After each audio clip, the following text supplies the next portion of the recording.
कोई तो पिछले 25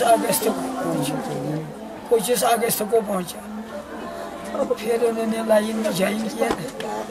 अब 10-15 दिन इसको हो गए थाने में, तो आज इसकी डेथ हो गई।